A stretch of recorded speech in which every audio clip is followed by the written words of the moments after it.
Tips with Tony. Tips with Tony. All about nutrition from your favorite dietitian.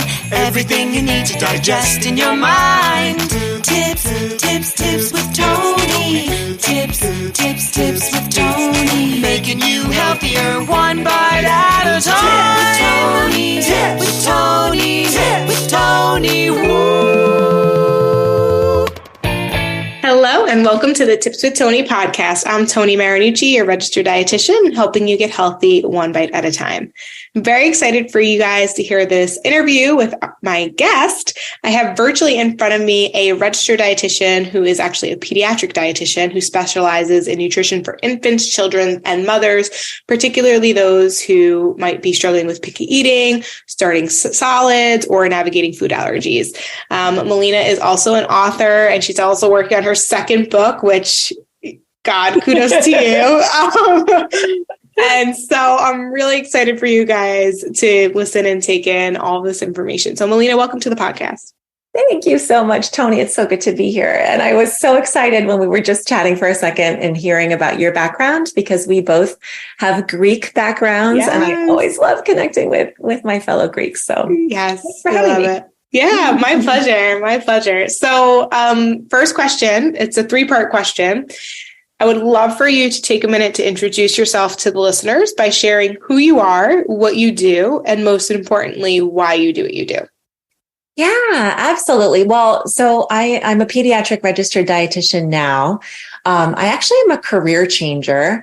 I started off actually as a performer and performed. I'm a singer by trade, have a degree in vocal performance and opera, traveled the country for my first 10 years with national tours and different regional theater and light opera, some like concerts. And I figured out pretty early on, I mean, there's a lot of pressure within the industry to look a certain way and fit a certain mold. And I figured out really early on, kind of the hard way, that starving myself in order to fit a certain mold was not the way to go, because I was, performing 8 shows a week and needing the energy to get through those sometimes 2 show days and travel in between.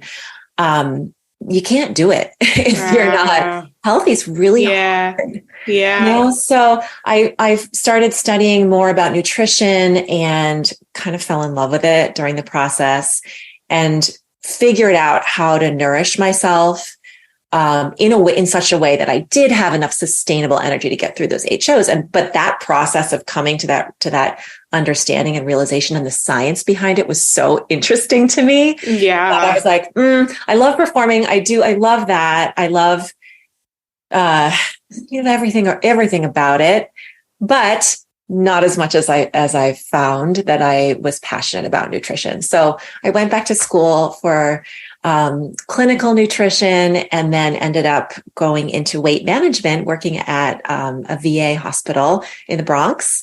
No way. Wait, where do you live? Time out. Slow down. Hold on. Because I border the Bronx. Sorry, guys. You guys are going to get God. Are we neighbors and we didn't even know it? Oh my God. This is crazy. I live in Westchester now. I'm in. No, you don't. Hold on. Wait a minute. I'm in Pelham. Where are you? Wait, stop it. I'm in Rye. Oh, come on. Oh, wait. No. Okay. Time out. I know why. This is so funny. Remarkable Moms. She's the one who pointed you out to me. Stop it. I'm like, wait a minute. I forgot. I invited you on the show for that reason. She's the... I am dying now. I always forget why Really? So basically, we really should be doing this sitting face to face. We really should. Yeah. Oh my God, that's so funny. And I'm like, I remember reaching out to her. I don't remember how how I found out. Wait, blah blah blah. And now it's all coming back to me. Yeah, because sidebar. Sorry for the listeners. We're having a little private combo, and you get to hear it public. But I also, and my listeners know this, I got my real estate license like almost a year ago now. Oh my gosh. And Liz, who is in charge of the social media, she kind of meets with the members of anybody who works for Houlihan Lawrence or whatever. Sure. And she was showing me your page, and it was like, because you clearly do an incredible job. Gosh. So Liz is one of my best friends. She's one of my favorite people in the whole universe. She's amazing. That's any friend of Liz. Crazy. Oh my God. Okay, so we have to get coffee. Definitely. Like, for sure. Okay. Oh my God. Sorry. You know what? No, it's funny. I really love social media. I love this industry for this very reason, the connections that we make. Like that's been one of the, and it's funny that we come to this because like people ask me all the time, you're a musician, like what on earth are you doing in nutrition? What is the connection? But when I zoom back and think about like, what am I most passionate about when it comes to nutrition? It ends up being the same thing that I'm passionate about with music, which is that it connects people. What connects people more than music and food? Those two things to me, they're so connected. And that's why I love nutrition and connecting with people like you and over this type of, subject it's where it's at for me. Yeah, I love that so much. So I guess my main question for you now is what got you, and sorry, you may have been going there when you were explaining like how you ended up, you were working at the VA and now it seems like, so now, or do you work for yourself and what got you into working for like infants, children's mom, like that sort of clientele? Yeah. So while I was working at the VA, I had my first child. Actually, I had her while I was finishing my internship. God bless you. Yeah, it was wacko. Do not recommend it at all. Being pregnant while doing an internship. And then I finished my master's while she was a baby. And then passed the RD exam and then went to work and then got pregnant right away with my second. And I was married at the time and we moved, my ex-husband, then husband took a job in Connecticut. And so we moved there and then I had another baby and they were really close together. And during that time I have 3 girls. And we struggled with a lot of food related issues from big problems, breastfeeding, intractable thrush, trouble gaining weight, 3 C-sections in close succession. One was premature, allergies that were hard to diagnose, reflux, like it was a lot. And at the time, my oldest is 13 now, there really wasn't a lot of evidence-based pediatric nutrition information available, widely available. Yeah. And so I kind of struggled through that period on myself. And I had some wonderful pediatricians who were great, some that were not so great, but not a dietitian who, I couldn't find the resources that I needed. Yeah. So when my youngest was 2, I went back to work and I found myself really wanting to fill that need. So I was working at a startup, and that was in chronic lifestyle disease prevention and nutrition related. I was creating content for them, using my background in performance with also my knowledge of nutrition to create content. It was one of the first digital platforms that was trying to address this issue.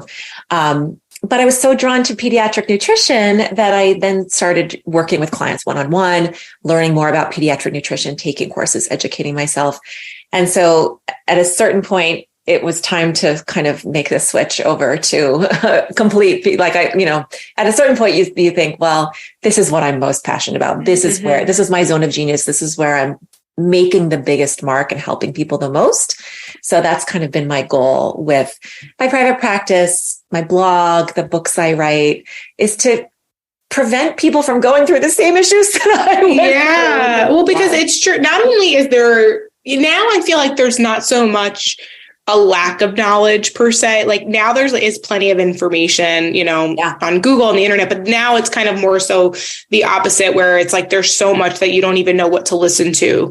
Right. But I agree with you. Even back when I've been a dietitian for 10 years. So like, it really has been, I remember like doing my internship and feeling like there's not a lot of information and resources here. Even with things like breastfeeding, it was very generic in kind of the recommendations. There was no specificity around things. So it's definitely needed. So thank you for filling that gap, because it is definitely needed for sure. It's true. It's true. And I do think there is now quite a glut of information, but it's not always evidence-based. Yeah. Not always based on the latest research. The research changes. It changes every time we learn more. Nutrition is a science. It's constantly evolving. And, that we know so much more, but it's not always accessible information for people, and not at the point when they really need it. There's so many things that can come up during a child's, feeding journey and trajectory, and troubleshooting at the right time. I find, when I can provide that information at the moment of need, that to me is the most satisfying. Yeah, definitely. Absolutely. Yeah. Okay. So this is interesting. So the population that we primarily work with at Tips with Tony, and the people that listen to this podcast, they usually are coming from a similar background like you, where you mentioned, like, you felt like you needed to restrict in order to fit a certain size. And that usually for us, and I can just speak for my listeners and myself, I say, like, I thought restriction was the answer, and really it was part of the problem. And it led to, like, more disordered eating habits, a poor relationship with food, a lot of unnecessary, like, cutting out certain things.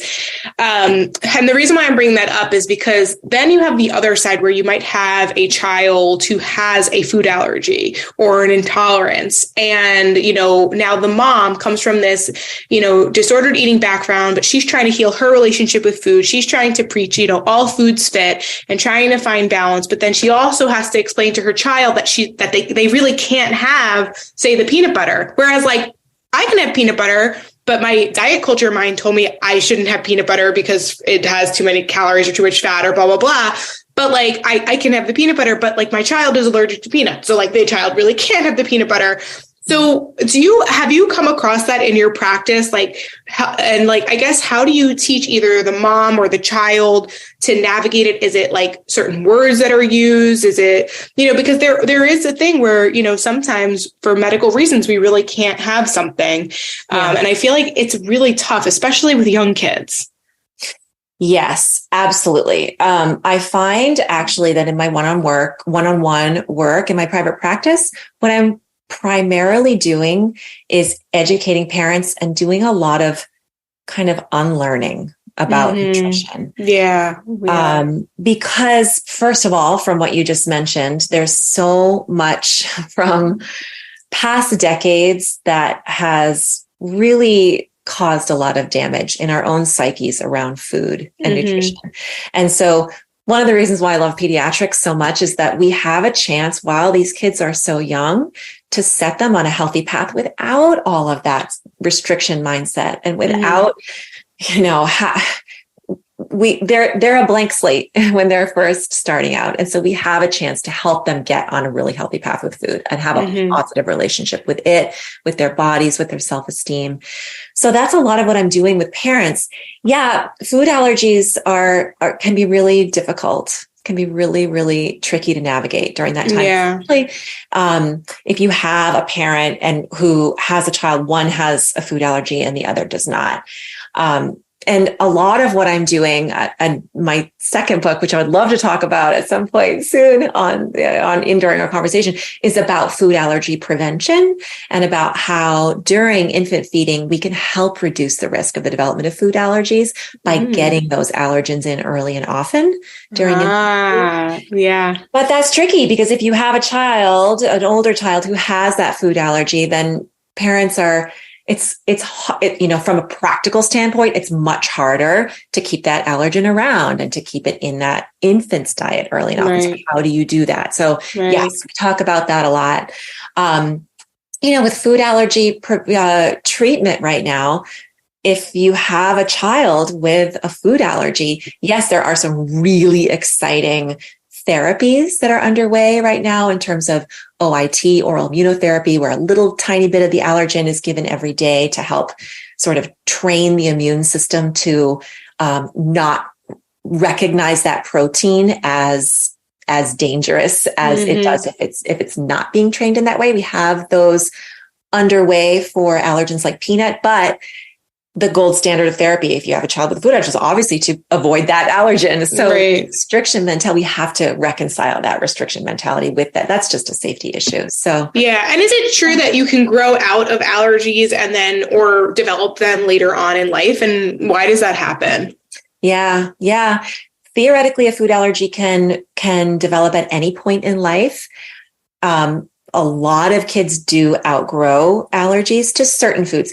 Shellfish tends to be a lifelong allergy, but shellfish also happens to be an allergy that often develops later on, even in adulthood. Really? Interestingly, yeah. Interesting. But then allergens like milk and egg, those are often outgrown. I think it's like 80% of kids will outgrow a food allergy to milk. Wow. So it depends on the food. And is there like a duration of time when that you can like it's like how do you safely try again? Because God forbid they have an allergic reaction. It's kind of like, why even take that chance? Yeah, that's where being followed very carefully by a board certified allergist, a pediatric allergist, is really, really important. And it's crucial because then, you'll meet with the allergist periodically, and the allergist can then do some of the testing that will indicate, and I say this all, if I've been taught anything about food allergy, it's that everything is nuanced and nothing is 100% certain. But most kids, if you're following them over time and looking at their SPTs, their skin prick tests, the levels of antibodies in their serum and their blood, you can see the level of sensitization. And if it's going down, then maybe that's time to try an oral food challenge and see if that allergy has been outgrown. So an allergist is so key, to have them on board. That's great. Now, what I want you to explain is what is the difference between going to an allergist and getting an allergy testing for foods versus like a food sensitivity test that I feel like has gotten a little bit trendy, where people might get it online, or maybe they might go to a professional, although I don't believe they might not be allergists. They might be in functional medicine, which, I'm not throwing shade, because there's definitely benefits to certain parts. It depends on the practitioner. But yeah, so like, what's the difference between like an allergy test versus a food sensitivity test? Or is there a difference? Yes, there's a big difference. Food sensitivity tests are not my area of expertise. My understanding of them is that in terms of evidence behind them, we don't have much. Yeah, exactly. And you usually come out with now afraid of eating all these foods that you never had any reaction to, and now you're telling yourself you can't have it or you shouldn't have it.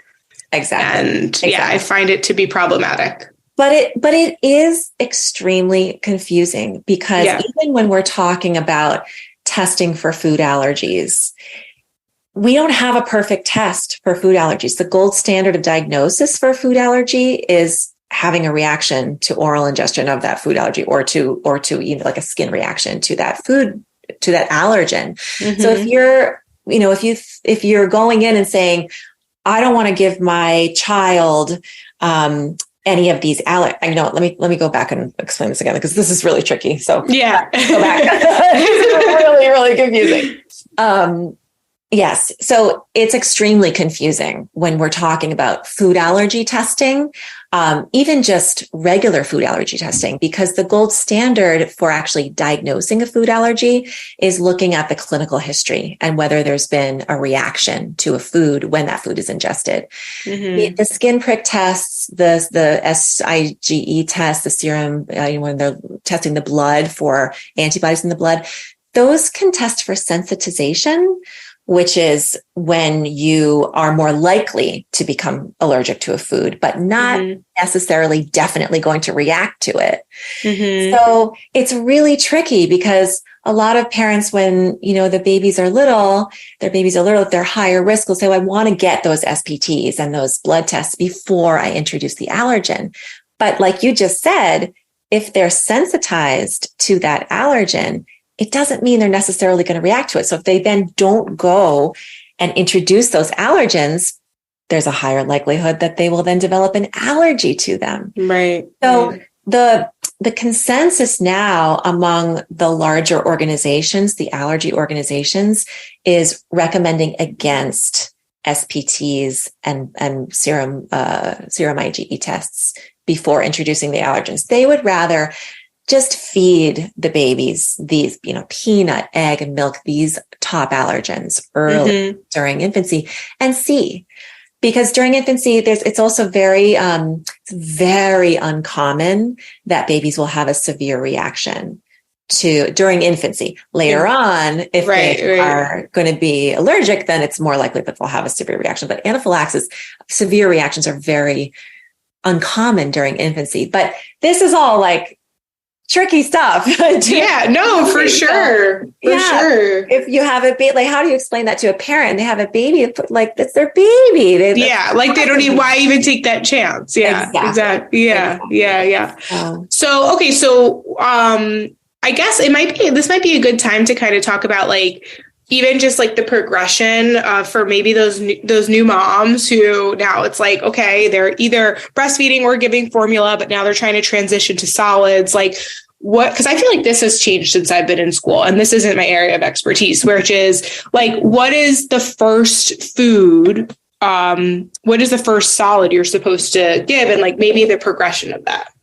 Oh, hi, kitty. Yeah, sorry, I got 2 cats and a dog now. Dog stories for another day, but I love it. God. So yeah. Yeah. Well, so what we know now about starting solids is there is no one perfect first food. The most commonly recommended first food in the United States is rice cereal, which is I feel like that's what I remember. That was like, I mean, and I've been a dietitian for 10 years. So you have to remember, when I was studying this was probably like, at this point, like 12, 13, 14 years ago, when I was like learning about all these things, which is actually crazy. Because I even remember thinking then, that's interesting. Because I just feel like there could be like, why, and I wanted to like know more about why. I was like, I feel like they never really gave me the answer why. I was like, that's not bad or anything. It's just like, but like what? Yeah, totally. Well, especially when babies can digest fats usually more efficiently than carbohydrates. So you would think if they're having milk and that's kind of like their main thing, like, why is rice cereal the next thing? Like, and guys, I'm just speaking freely. This isn't like, it doesn't make it good or bad. It's just like, I just never felt like I got a clarity on that. Right. And let me clarify too, like, for anyone who has given their baby rice cereal, it's okay. Oh, like, totally fine. Yeah, no, we're not saying that it's bad. To me, it's like, why was that the gold standard? Right. And there is not a good reason for that. So when I was writing my first book, which is called Simple and Safe Baby-Led Weaning, I did a lot of research into the history behind this. And it's really interesting and unfortunate in a lot of ways.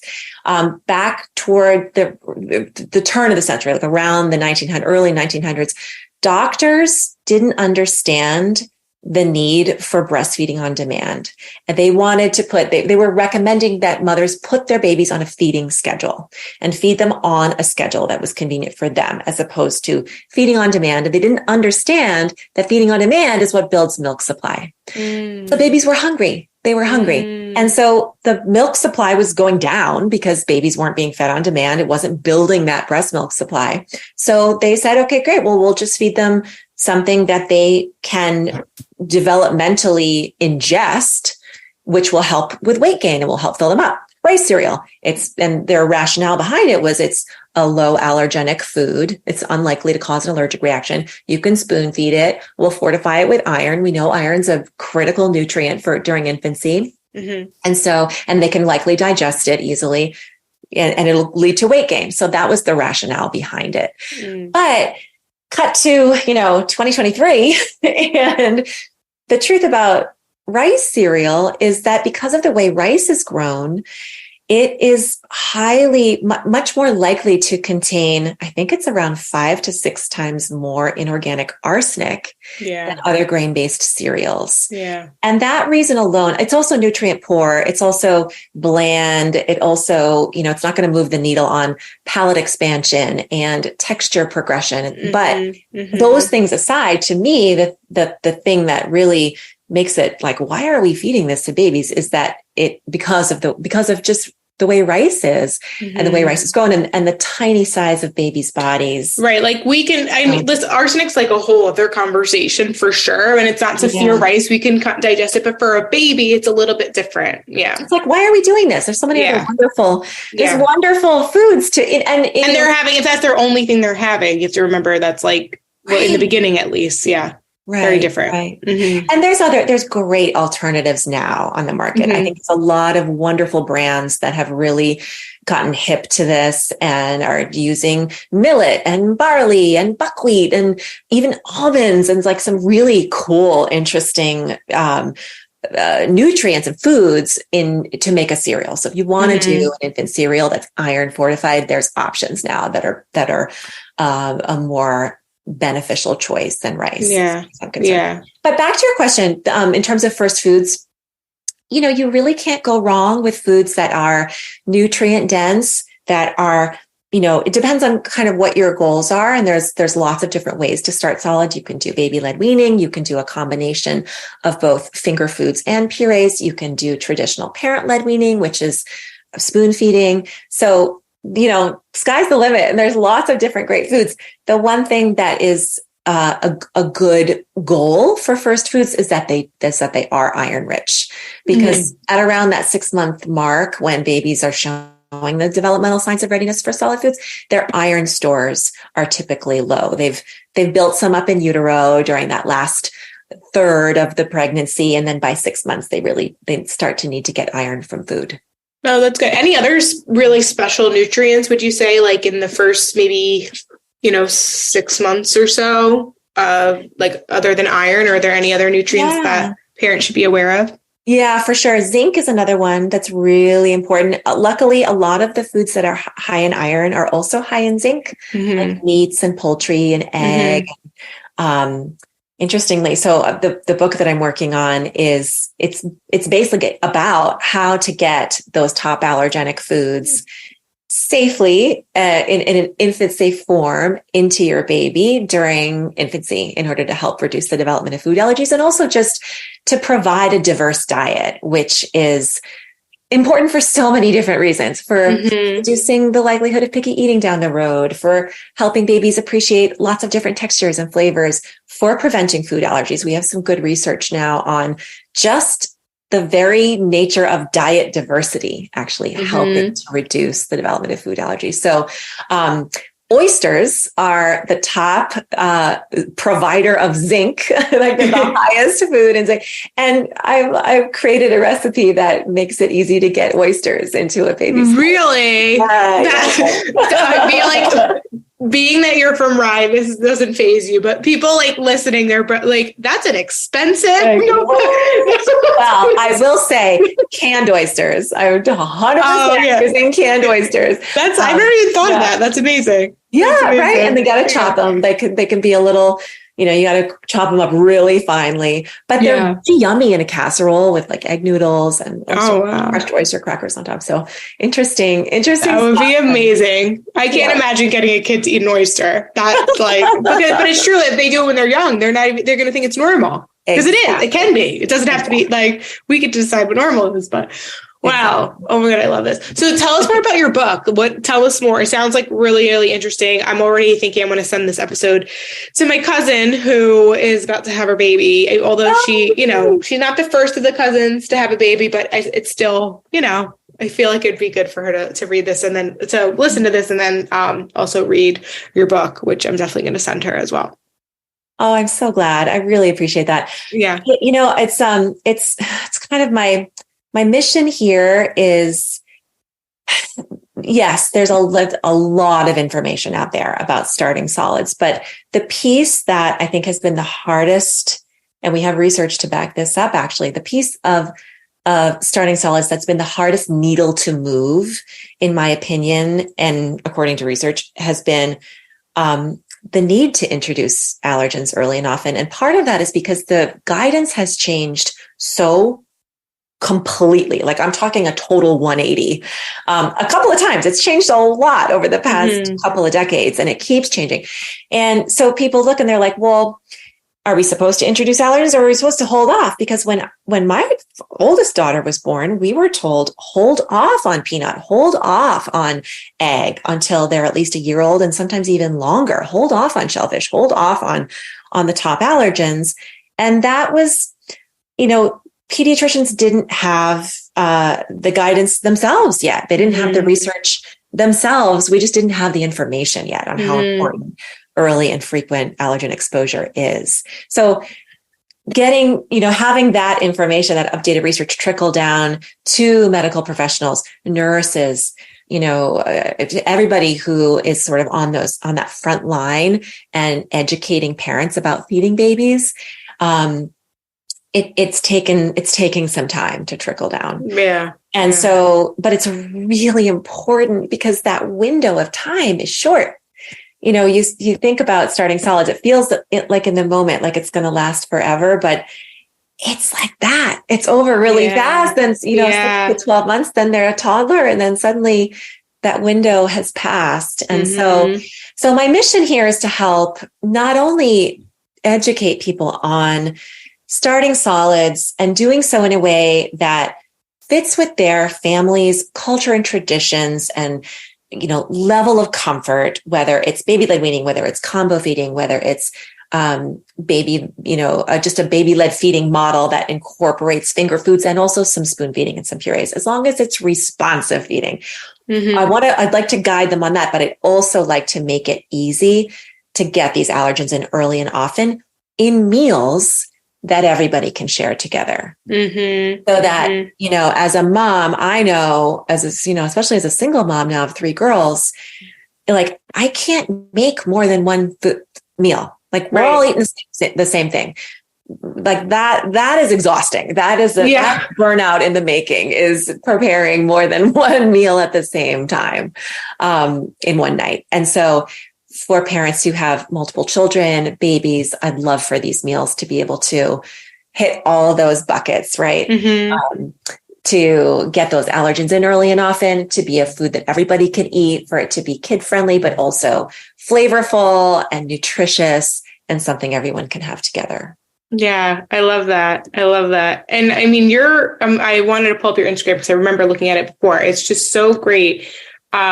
So I know why people should follow you on Instagram, but why do you think people should follow you on Instagram? Oh, you're so sweet.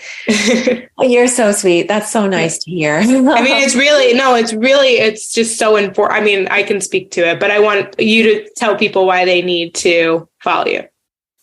Well, I really try to create content that helps parents feed their babies and their kids with confidence. Because there's just so much back and forth all the time about different nutrients. Is this the one they need? Is this bad? Is sugar poisonous? Is this toxic? Is this that, and I think we can, with the content, or at least my goal with the content that I create, is to create an environment around food that is less stressful. Yeah. Because it's that stress often when we bring that to the table. First of all, kids can smell it in a second.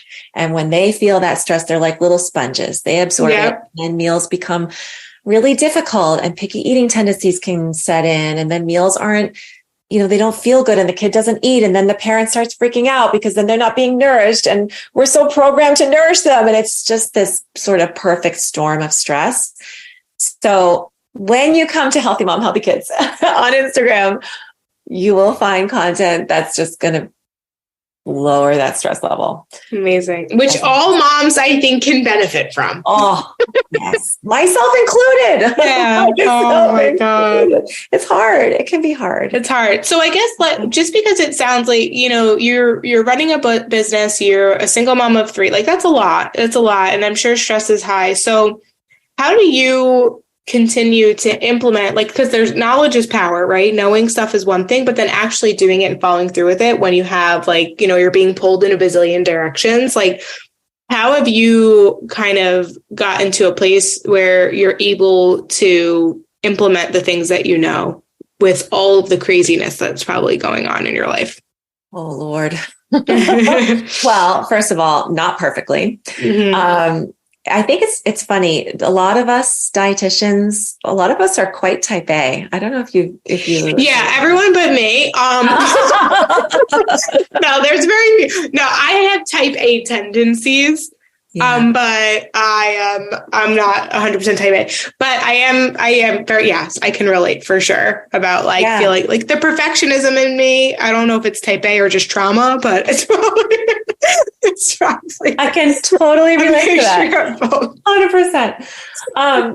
No, I mean, yeah, so to answer your question, I cut a ton of corners and I forgive, I really let go of the need for it to look perfect and be perfect. And, meals aren't perfect. I really have embraced kind of the best that I can do on whatever day it is. Mm-hmm. And as a result, I actually think that's really healthy for both myself and the girls. Yeah. And it's funny, like I have a couple sort of, I don't want to call them rules, but goals. I have goals for meals. One is that there's always a vegetable, and two is that we eat together. Mm-hmm. And everything else is kind of like, if it's whatever, like it's good. Sometimes it's just breakfast at the counter for dinner, and there's like some, carrots on the side there, and it's great. We make great memories doing that. Yeah, and I think those are big ones, though. Those can really, I think, make a huge difference on your kids' relationship with food and how they view food, their tendency to eat vegetables when they get older or not. Like. Yes. That's the big difference. Exactly. Because I think we can really easily get very caught up in the details of, is it balanced? Is it this? Did they have this before? Is it something different? Is it, and it's those, when we zoom back and think about what are the heavy hitters that are really going to make the difference. There's an awesome study it's looking at when kids go to college. And they get their little tray and they're going through the cafeteria line. What are the foods they choose? Because I work a lot with parents who are struggling with picky eating behaviors in their kids. Mm-hmm. And they're at their wits' end and they're, just really just wanting their children to branch out in terms of different food groups and different foods and wanting to feel like, they can serve one meal and then everyone will eat something. And I love this study because what it found is that even what kids report eating as college students in those times when no one's looking over their shoulder and saying, take 2 more bites of broccoli or whatever, is that they put the foods on their plate and eat them if they were served those foods growing up, regardless of whether they liked them, ate them, accepted them, or totally rejected them for 18 years. So if you just serve them, even if your kid doesn't eat them, that's a huge win. Yeah. So I try in my own life to zoom back and look at that stuff. Are we eating together? Is there a vegetable somewhere? If they ate or didn't eat, that's not as much of a concern, Right. You're just exposing them. Really, I feel like that's your main thing, is exposing them to the fact that those are options. And maybe one day when they're older, they'll eat it. Maybe not now, but that's okay. And you know what? If they don't, that's okay too. Yeah. Or maybe when they're 40, they'll be like, these Brussels sprouts are really delicious. But that's, when we look at, I love that you were just talking about how eating together is so important. When you look at the statistics on just simply family meals, having even just 3 a week, it's astounding what that accomplishes in the life of a family and in sort of benefits, not just nutrition related either. No, definitely. And that's the thing, like from a nutrition standpoint, of course, it's gonna, there's going to be some benefits there, but really more from a communicative standpoint and just like a chance to have time together. Think about we're always doing, especially as people get older, the sports, the activities, the events, like the schooling and after school activities and friends. And it's just like, there's so many moving pieces. So it's good to just have that time together because you can like watch TV together, but it's very different than having like, time where you have remove all the other distractions and can really just have no choice to like create conversation around how was your day today? You know? Yeah, absolutely. And the statistics, they have Kids who eat dinner with their parents 3 times a week, better relationships with their parents, 35% less likely to engage in disordered eating, drugs, sexual activity, alcohol. Like it's really, it's something that if you can do nothing else as a parent, but you can sit down at 3 meals a week, doesn't even have to be dinner. It could just be like 3 meals a week. I try to sit, my stepdaughter, she'll make it known. She's like, for breakfast, she's like, why aren't you sitting with me? Yeah. And sometimes sometimes I wake up hungry, sometimes I don't. So sometimes I eat before I drop her off. Sometimes I eat when I get back when I get back, whatever.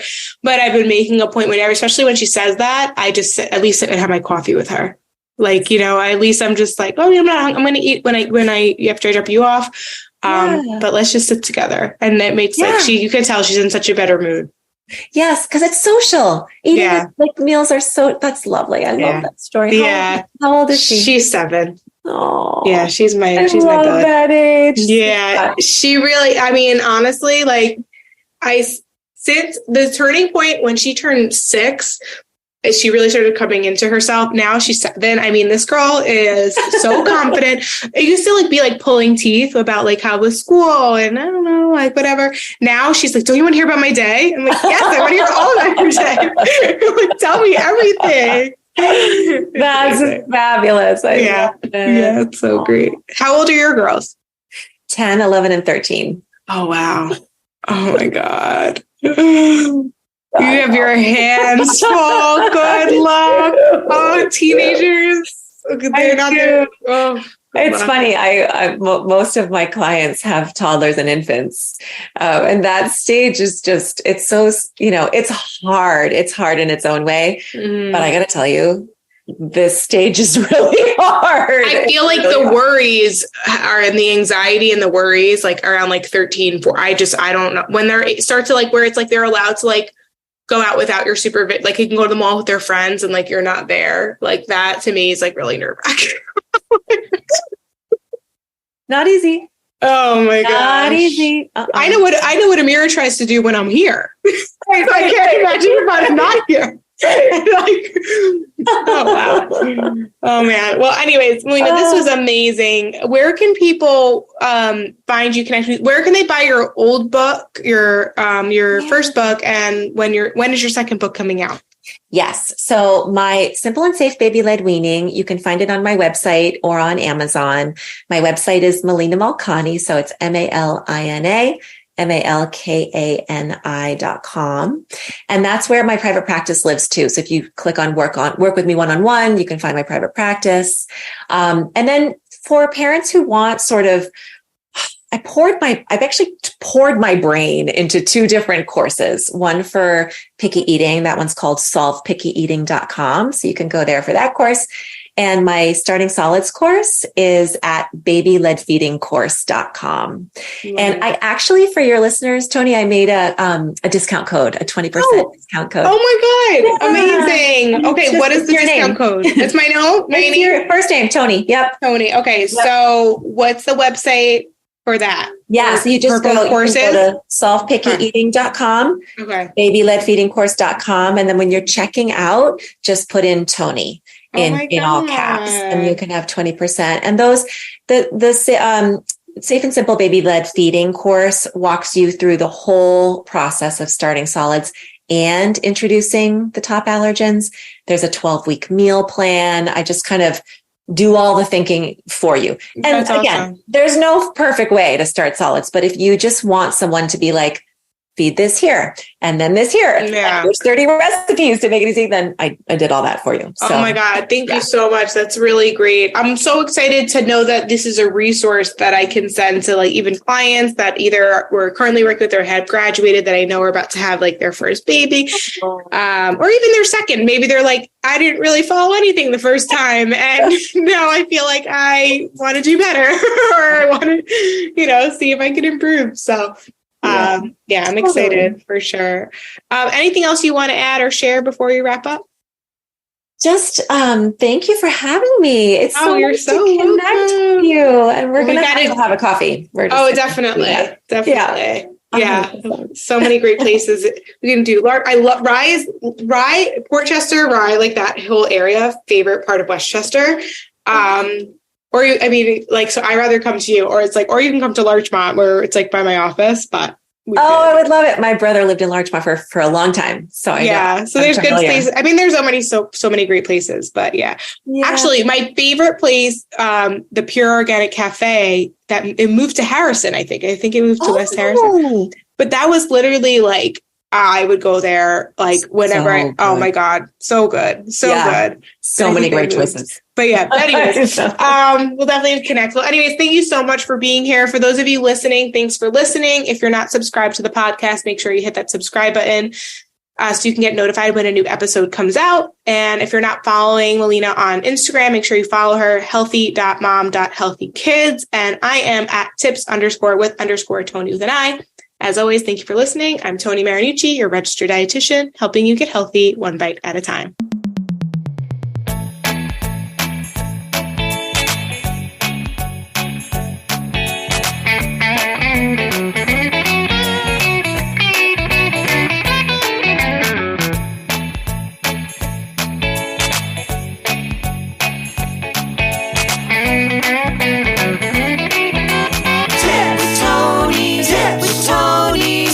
Tony.